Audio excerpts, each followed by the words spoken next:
Hi, I'm Dr. David Klein with Stages of Life Medical Institute in Longwood, Florida, which is just a bit north of Orlando. The reason why I'm speaking tonight is because we have a bit of a national panic, and much of it really is overblown, and a good bit of it is undersaid.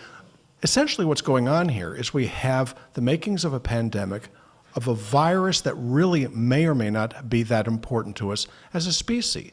However, insofar as we live very close to each other, and in China, let's say on top of each other, these sorts of viruses have a tendency to jump species and infect a lot of people. In this case, the coronavirus.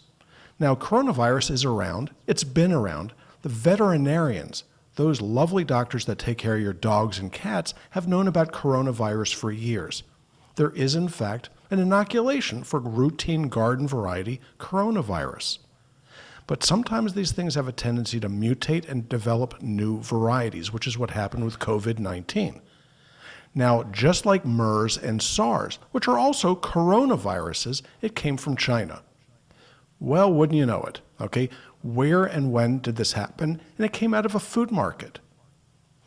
We're looking at large numbers of people who are infected that are in close proximity, like on cruise ships, in nursing homes and whatnot.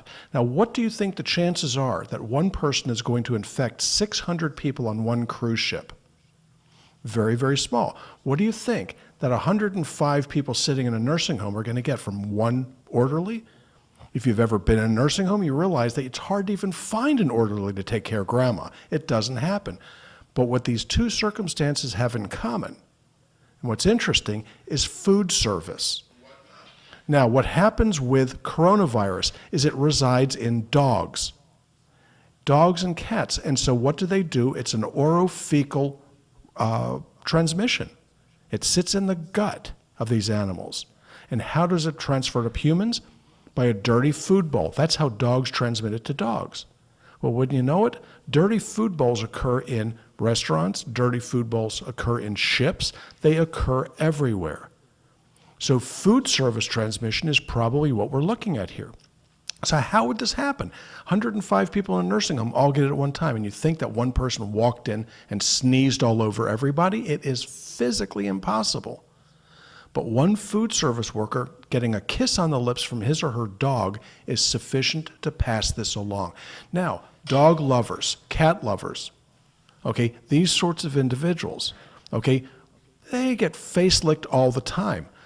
Do we necessarily know where that dog's lips have been? Do we know where that dog's tongue has been? I think you, as a dog lover, know where it's been, and it's very easy to understand how a human can catch this virus from an infected dog. You may be thinking, well, we can't catch infections from dogs, and the answer is that's nonsense. Swine flu, avian flu, jumped species. We have things called kennel cough, which in humans is called whooping cough. You can, in fact, get bacteria, viruses, parasites from other animals. It happens. So the reason why I'm speaking here is to get people's attention away from the respiratory spread, which is probably not very important, but down to the oral spread. Where are you going to pick this up? Cruise ships, where they couldn't keep us from getting norovirus in the water supply. You may be killing yourselves or each other at the buffet table. This is where we're going to get sick. So you have to be very, very careful about food preparation, washing dishes, washing silverware, and looking at who is preparing our meals. So if we have a food preparer that's ill, they need to be checked or discharged, sent home. Now, once upon a time, in order to become a food service worker, you needed to be checked for hepatitis and tuberculosis. Well, we don't do that so much anymore. But maybe it's time to start considering checking people for this particular infectious disease before it spreads any further. Thank you.